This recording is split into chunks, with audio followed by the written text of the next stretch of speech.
Welcome to this week's video.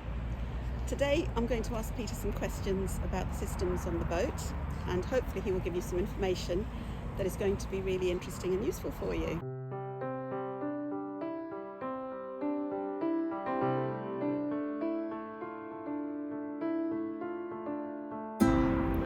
So Peter, first of all, if someone's thinking of buying a boat, you've heard some people talk about the cost of the boat and why is it so expensive and all of this.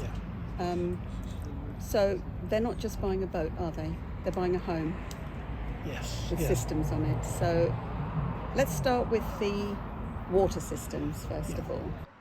I have a stainless steel water tank under the well deck. As far as I know, because you never really know for sure, it's about 450 litres or 100 gallons. It lasts me a fair time because you get very careful with water when you're on the boat. But we mentioned in a previous video that I took up the floor inside the wardrobe and found water in the bilge, clean water, so it obviously didn't come from the engine compartment. Now I don't know much about the bilge. I don't have any detailed plans of the boat, and the manufacturer went out of business some years ago.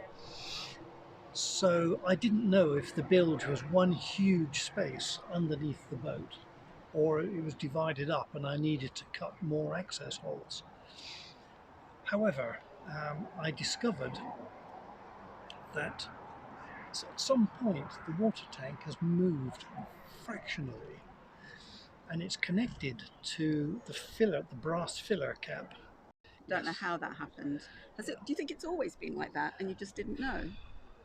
I'm not sure, to be honest. It is possible, or maybe I did have a front end strong bump into a lock gate once, and a few things fell off the shelves. If the water tank was full, it might have had a big impetus, but it's a very small misalignment, but it's very inaccessible as well. It doesn't take a big misalignment though for water to escape, does it?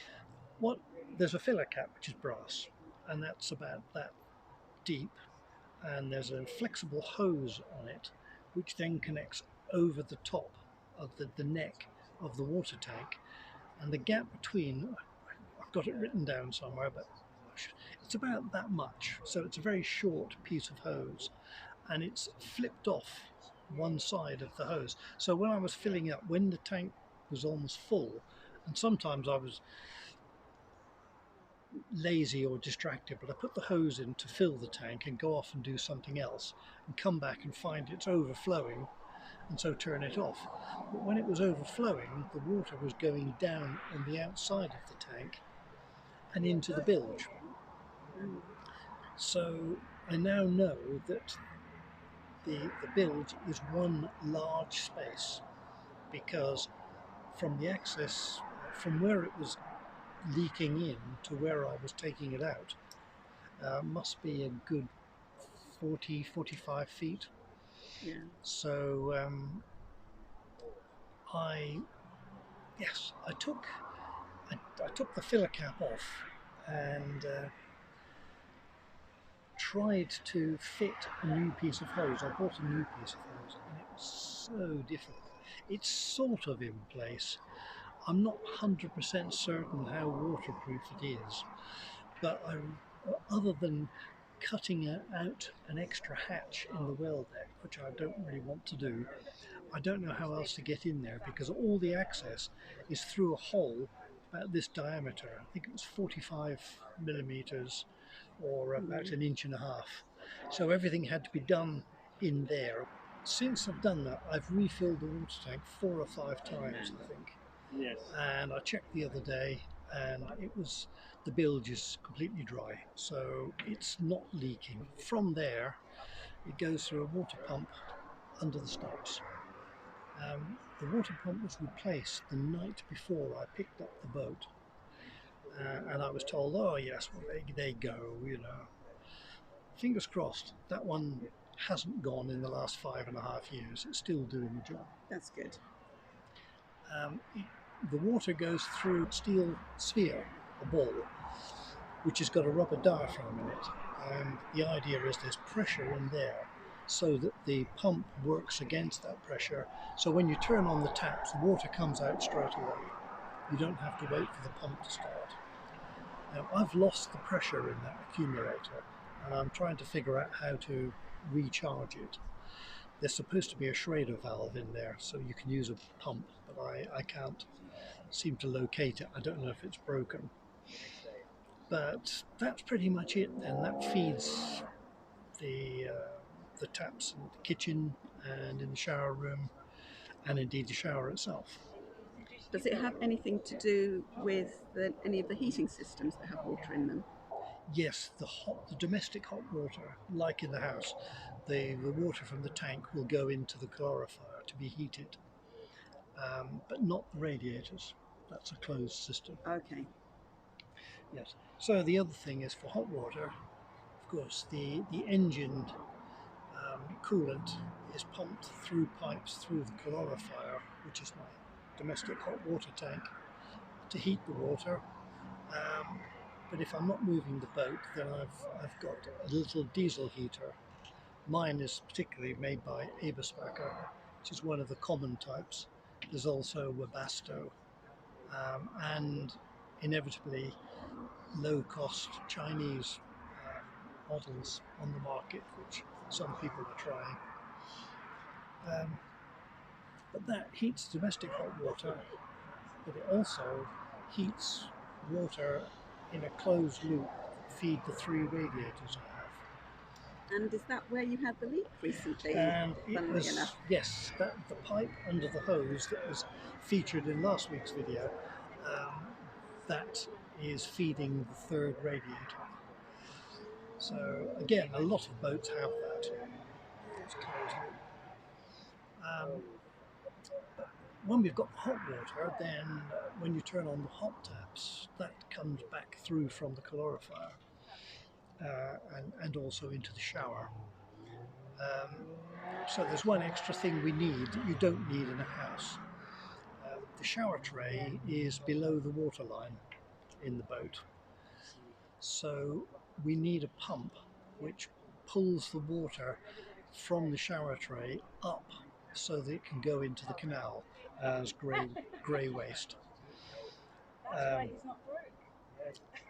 Again, early on, I think the first few months I had the boat, it was about 2 days before Christmas, if you recall, the pump stopped working. And when I had a look at it, it was fitted to the floor of the cabin, a bit odd. It was a nice looking pump. It was a wheel that was spinning round with rubber blades on it, which were flicking the water through nice and smoothly. But they over time they had cracked and come off. So there were bits of rubber floating around in there. So I managed to get hold of a very common water pump called a gulper, which is a diaphragm which is pumped up and down to move the water. I fitted that Christmas 2018, and again, fingers crossed, it's just been working fine ever since. You redesigned the mounting for that, though, didn't you? Yes, I thought if it's on the floor, then it's in a small cupboard and I could put things in there, but I had to be careful because I was putting them on top of a working pump. So I relocated it onto the wall, the side wall of the cabin, and the photograph past you shows where it now fits. So it sits there, so the water comes through a hose that comes up through the floor in that cabin, that cupboard, through a filter, and then through the pump and out of the boat. So it's a simple system, and you just have to remember you turn the shower on and then a moment later turn on the pump.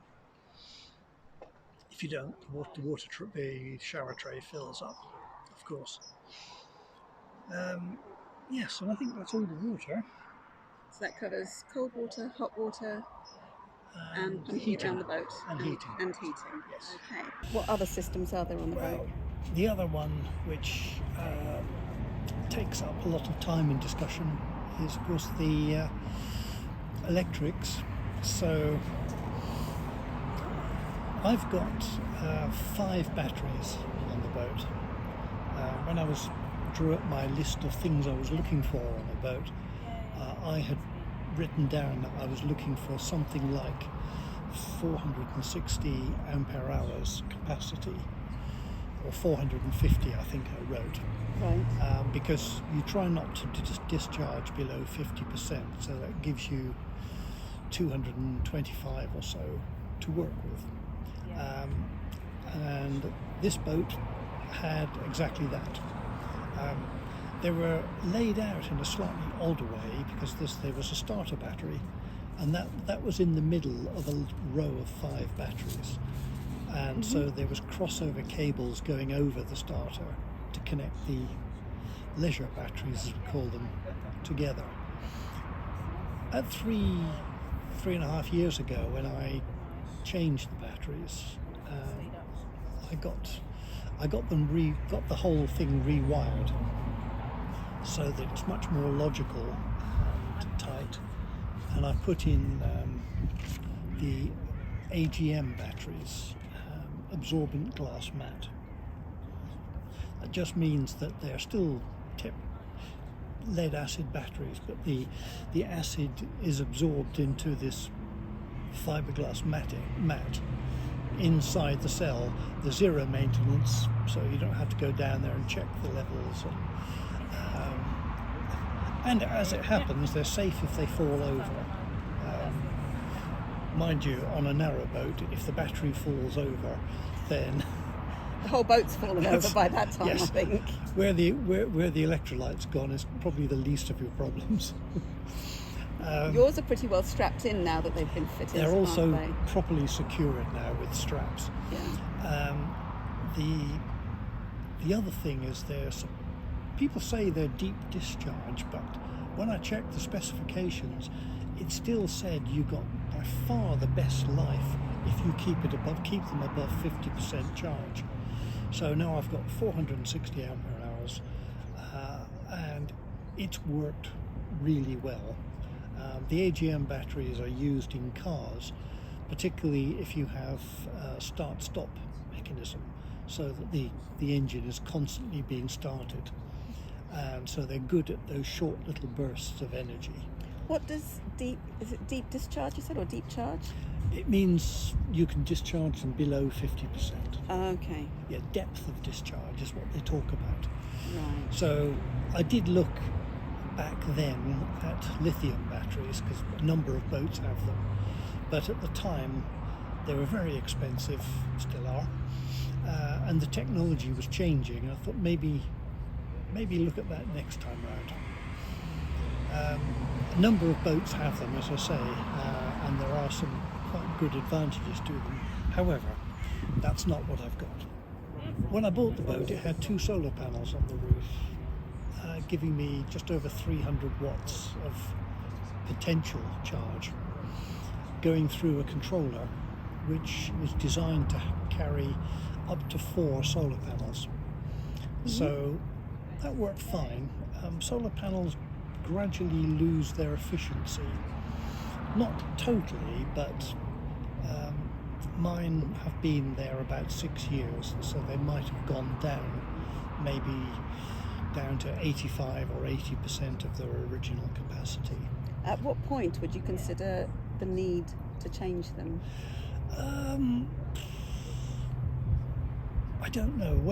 If it became a problem, I do look at the technology, because I'm waiting for high efficiency solar panels. It does seem that the solar panels that you can just stick to the roof of your cabin, although there were some distinct disadvantages to them when I looked at them a few years ago. They're lower efficiency slightly, and of course they can get very hot on the roof. But people who do a lot of electrical stuff on their boats have them, and they say that they work fine. So that's something to think about. So, but in the meantime, I added a third panel. It must have been 3 years ago, because it was already on when the boat was built. That's brought the capacity, in theory, up to just over 500 watts. And that's been working fine. In the middle of the winter, you do have to run the engine quite a bit. There's probably no way around it. I sometimes think about upgrading the system, but I've got 3 brackets, so the panels can be tilted. I don't really want to add a 4th panel. What I might do is maybe change the panels I've got for higher capacity or higher efficiency. But it's not a pressing problem. It's not a problem at all. It's do I want to do anything about it? And the answer's probably no at this point. Yeah. But the other thing I did do when we had the boat out to be black last time, I got a proper battery monitor fitted, and that made life a lot easier. It sits there in the along the negative connection of the batteries, and the one that I've got has a Bluetooth sender in it, so I can look. I use an app on my phone, and I can look at the state of the batteries at any time. So this morning, when I got up on the boat, I'm a bit shaded where I am in Leamington Spa, so I had a look, and it told me the battery's charge state was 54%, which is okay, and there was about 16 amps of charge going into the batteries from the solar panels. But I ran the engine for a little while anyway, because that gives it a boost and pushes it up, pushes the bulk charge up, and it was pushing it up at about 80 amps for a while. You can, with the one I've got, the Victron, you can register on their website, and I could sit here down in Basingstoke and check the state of my batteries. For a liveaboard, that doesn't really matter because I'm normally there. But for people who leave their boat for long periods, that certainly would be a useful feature. What do you run off of your electricity? As a general rule, you've got your 12-volt system and you've got your 240 volts. Yes. So the boat came with a 12-volt circuit running all the way around the boat, with 2 sets of sockets with a 12-volt charger plug, a bit like you see in cars, and 2 pairs of USB ports. Of course, they were the original USB 1 ports, so they're relatively low power. So the 2 that I use the most, which are on the dinette, I changed the USB ports to USB 3, so now my bigger, newer phone charges up a lot quicker on there. Right. It also gives me a voltage readout, and I know from experiments that there's about a 0.3 to 0.4 volt drop between the batteries and the dinette. So I've got a second way of checking the state of the batteries. I can have a quick glance and see where we are, see what the voltage is at that moment. I also use the 12-volt socket to plug in my router. What I do, some people say doesn't work, but I've been doing it for about 3 years, I think, which is it's designed to be plugged into to a 230-volt socket to be charged through a 12, but the input to the device itself is 12 volts. So I got a 12-volt cable with a round plug on the end, like you'd have for attachments in a car, and I plug it into the socket down just below it, and I leave it plugged in all the time.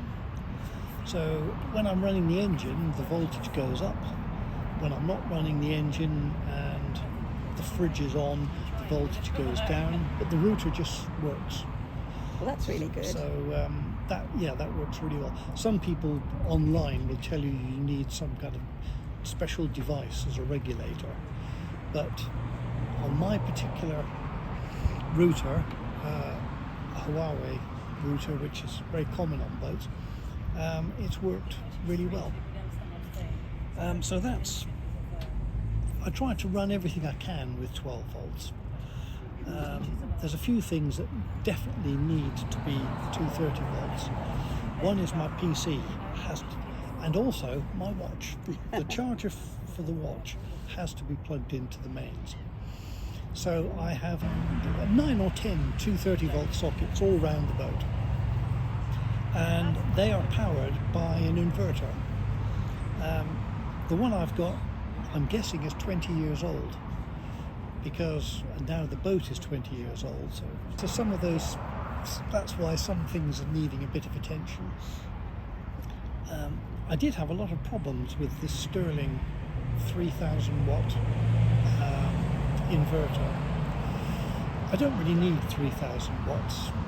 I've got a washing machine, but I wouldn't run the washing machine on the inverter. I did it once when I first had the boat, just to see if it would work, and it did. But it just seems daft to take 12 volts, convert it to 230 volts, and then use it to run a machine. So I only use the washing machine when the engine's running. And that's usually when you're moving? Yeah, typically when I'm travelling. And that works fine. What about the microwave? Yes. We've had some issues with the microwave on just a couple of occasions where I was cooking a meal. I don't think it's happened to you on your own, has it?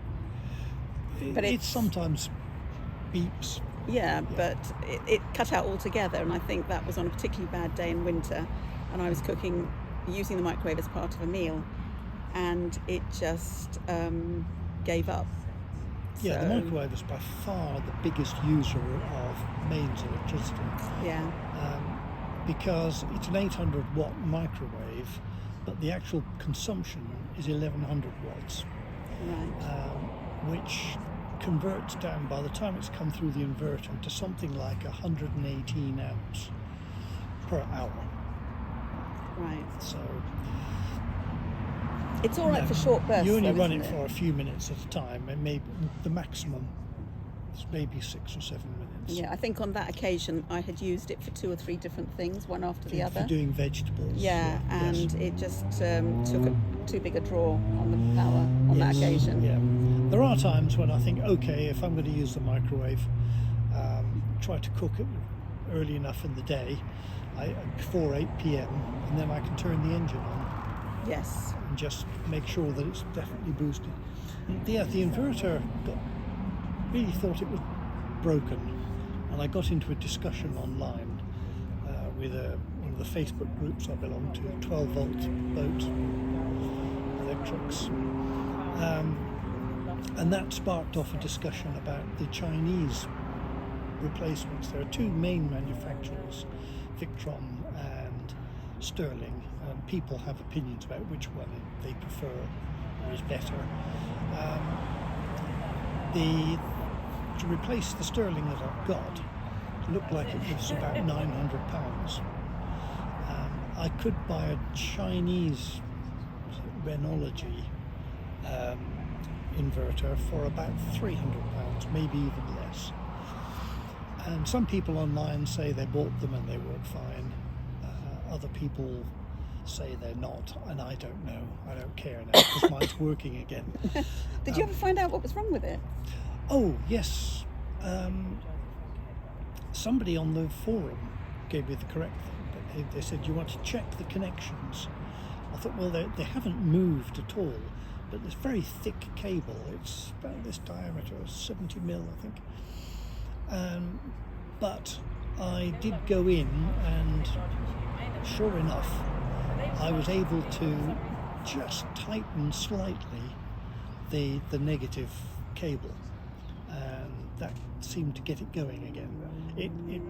It sulked a bit for a couple of days. It kept throwing up different alarms, but then it kind of just settled down, and it just works again now. So Yeah, if it ain't broke, don't fix it, basically. absolutely, yes, yes. But that gives me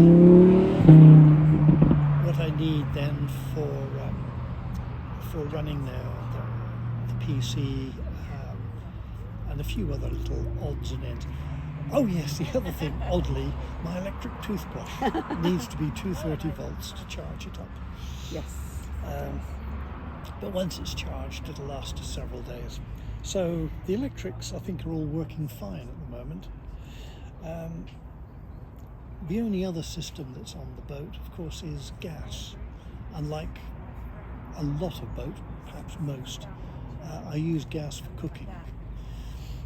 You can have instantaneous hot water through a gas heater, and you can even have a gas incinerator toilet.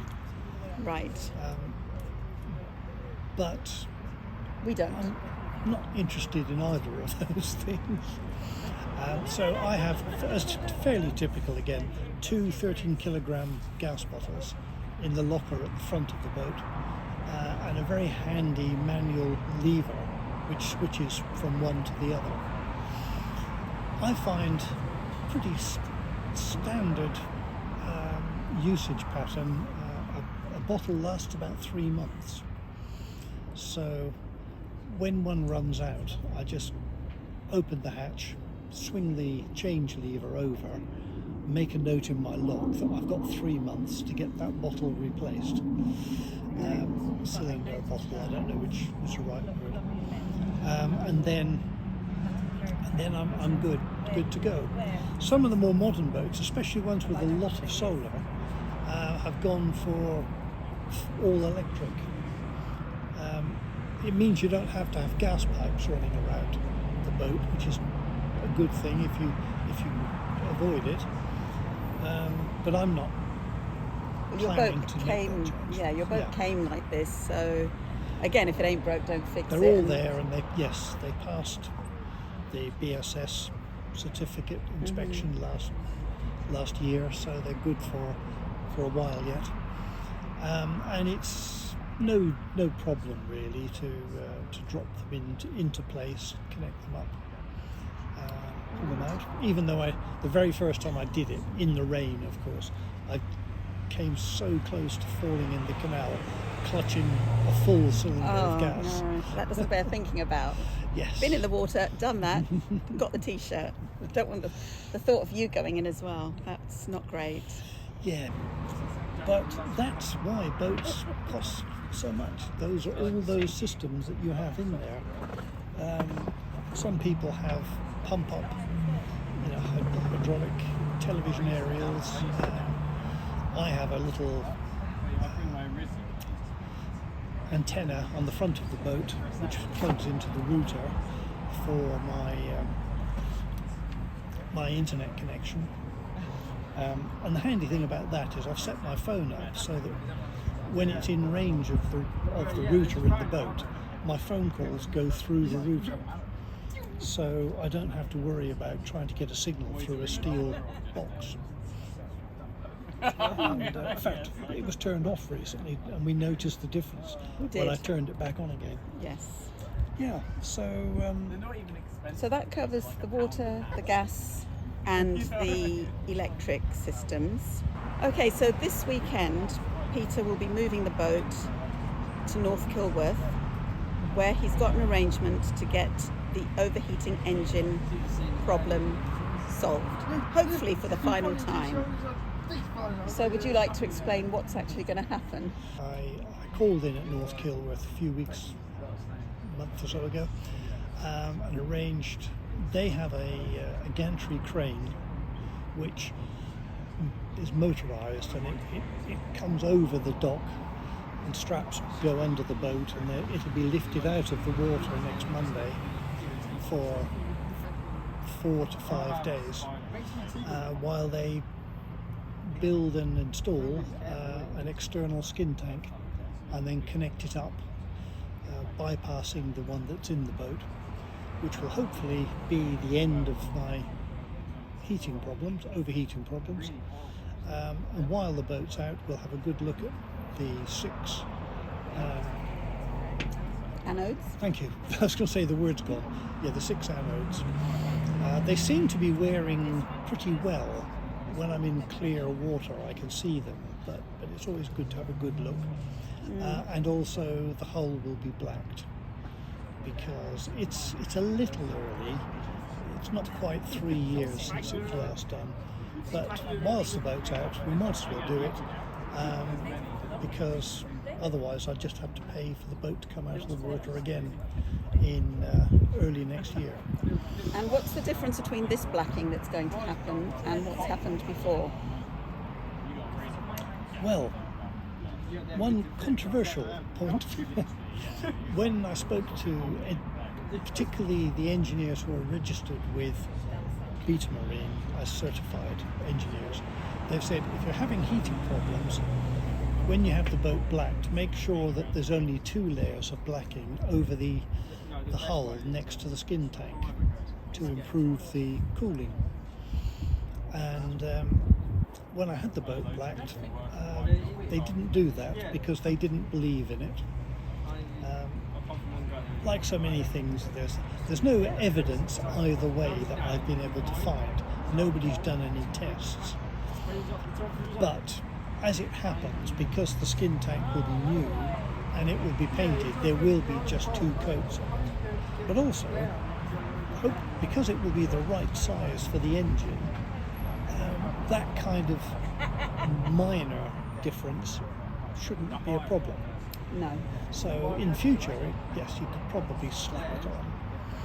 But it's a case of we were trying to find everything that we could do to make it work. At the moment, when I move the boat, start Thursday morning, the first thing I'll have to do is bleed the skin tank, and then on Friday morning I'll bleed the skin tank, and on Saturday morning I'll bleed the skin tank, and okay. there will always be air in there, and that's part of the problem. I'm hoping that I won't need to do that anymore. I'll make sure there's a bleed valve Easily accessible.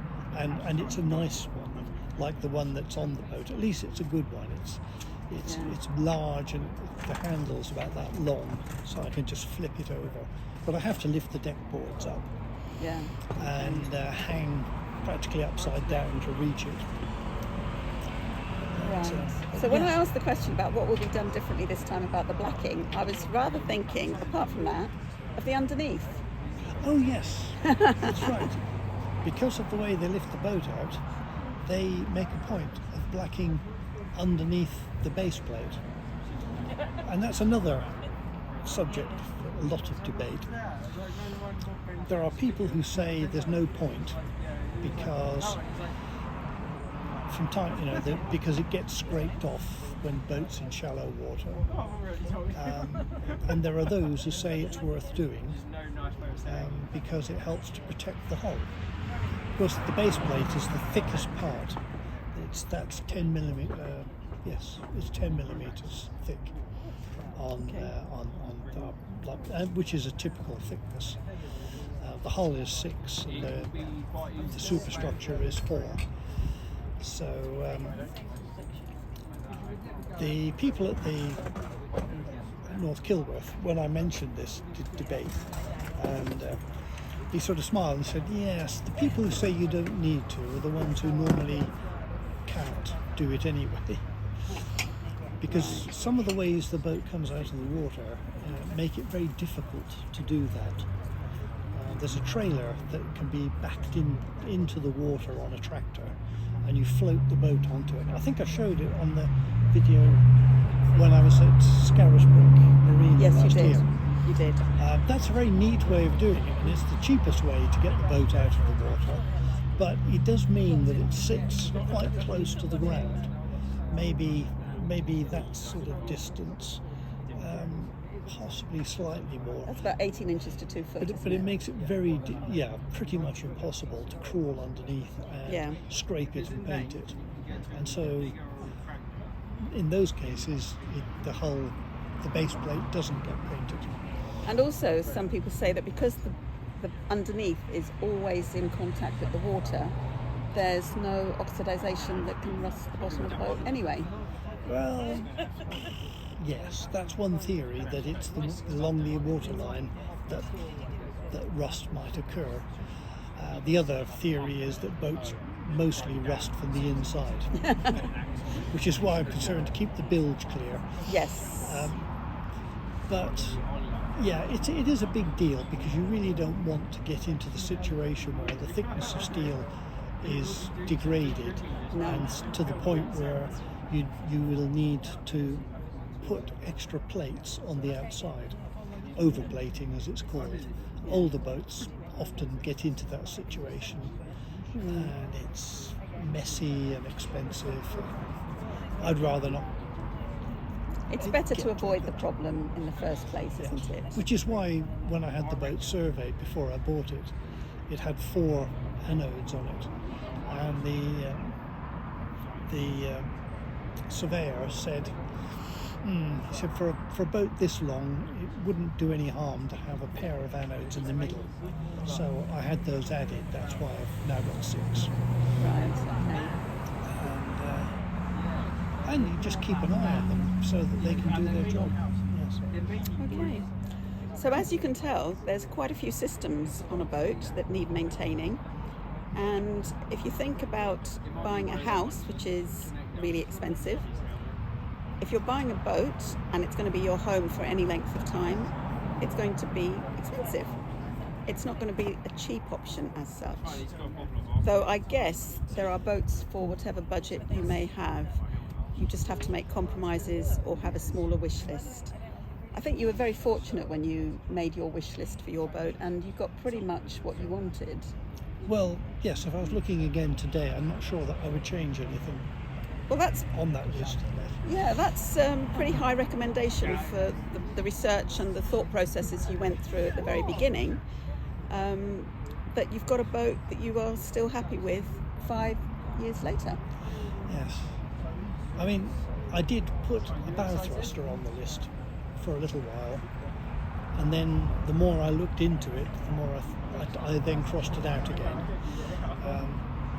They're quite handy sometimes. There are certain circumstances, like if you're trying to get away from in nautical terms, a lee shore, so you're against the side of the bank, especially if the canal curves around into the direction of the wind. It can be quite difficult to get off. Yes. You have to run down, push the bow out, and then run down to the back and drive hope that the off. wind hasn't pushed you back in again. That has happened, yes. And it's very frustrating. But against that, then you've got extra machinery. All the bow thrusters that were around when I saw them were an electric motor with its own battery right down in the front of the boat. But basically, when you did eventually settle on a boat, the bow thruster was not a priority. No. And like you say, you crossed it off the list anyway. But you now can get hydraulic driven bow thrusters, and that seems like a better idea, because you've got that very long cable to charge the battery at the front for the bow thruster. But the alternative is you have a pump in the engine room producing a pressured hydraulic line which runs down the length of the boat, and it's a hydraulic motor that spins the propeller. Okay. So all the electrics stay close together. Yes. The only thing I forgot to mention on the electrics, when you say why does a boat cost so much, because of all those systems. One thing is I've got a 12-volt fridge freezer. It's a very small capacity, but it's surprising what you can fit into it. But they are surprisingly expensive. Again, it's 20 years old, and again, fingers crossed it's working, but I did look at how much it would cost to replace it, and it's about £800–900. So, it's not that big a fridge freezer, and you can get one for a house for probably 200. Yes, a number of people do run 230-volt fridges, and I've even had people who've had a special battery and a special solar panel connected to an inverter just to run the fridge. Right. I wouldn't do that myself. To be honest, no, I'd stick with 12 volts. It keeps life simple. It does. But again, it was one of the things that was already on the boat. It wasn't even something we thought about when you were looking. But when you found narrowboat slow roaming, as it was then, it came with it. So again, a blessing, I think, and one that I wouldn't like to do without. So that covers all of the systems. And with regards to the overheating engine, or not, as the case may be going forward, watch this space and we will keep you updated. As soon as it's done, Peter will have a long stretch of canal with no locks to actually navigate. And by the end of that stretch, he will know whether or not it's working. Is that right? Yes, but I'll probably do it twice, that length. So, and I'll be passing. I'll go down towards Watford, which is long enough for it to get hot. I discovered when I did it a couple of weeks ago. Yeah. And then I'll be going back up again. So by the time I pass North Kilworth, I will know for sure whether it's working. Right. And if there's any issues, I can pop back in and get them sorted. Okay. Yeah. So I hope that gives you a pretty good overview of what Peter has to do in order to maintain the boat and systems that he has to keep an eye on. I don't have anything to do with any of that. I just go on the boat whenever I can and enjoy it all. I think I've got the best deal, actually. So I'm not on the boat, and today neither is Peter. Until later. Peter goes back to the boat tonight. Yes. I'm hoping that I'll be able to get onto the boat fairly soon. It may or may not be before the skin tank is fitted. I am hoping, I've told you this, but I'm hoping that I may be able to come up at the weekend. Oh, okay. Maybe just for one night to see what it's all about and then come back the next day. So you've heard it first, Okay, even right. as I I'm didn't telling know that. people. He didn't know that, no. But we'll keep you posted on all of that. I'm going to bring this video to an end. So thank you very much for watching, not only this video, but all of them that you have watched. Really appreciate it. Consider subscribing if you haven't already, and thank you if you have. I'd like to say a big shout out to Gail. She watches my videos religiously, and I've entered into some really lovely to and fro's with the comments. So thank you very much for watching, Gail. I really appreciate it, and I hope that you're recovering well too. So I don't know what next week's video is going to be about. It'll be a surprise for you as well, probably. So until next week and next week's video, unless you've got anything else to add. No, that's me. That's it. Okay. Right. Bye. Bye.